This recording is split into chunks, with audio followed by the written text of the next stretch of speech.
The risk of representing the Holocaust through realistic representations is a risk of being complicit with the very forces that victimized the Jews in the first place. There's also the risk of creating a kind of excusing or creating a kind of redemptive or adaptive mechanism with which we can ultimately forget the Holocaust.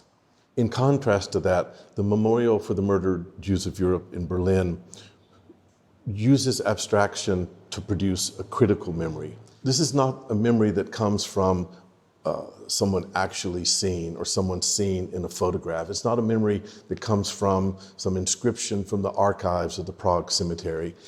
It's a memory that comes from the slabs themselves, from the way they're organized, from the way the organization of the project itself reflects the enormity of the scale, the systematicity, the randomness of the Holocaust itself. This is the critical memory that Eichmann is attempting to produce.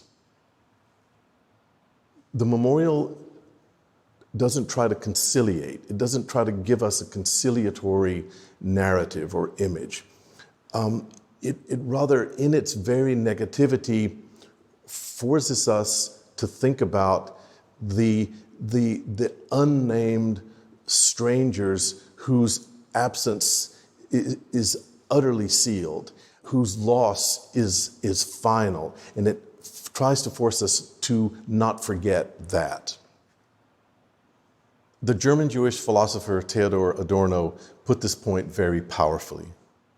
After Auschwitz, our feelings resist any claim of the positivity of existence as sanctimonious, as wronging the victims.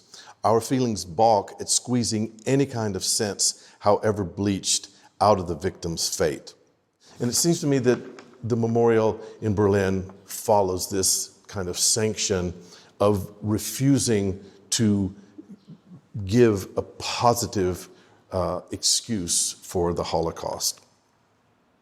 This memorial presents us with the fact that the events in question, though they cannot be represented, must be remembered.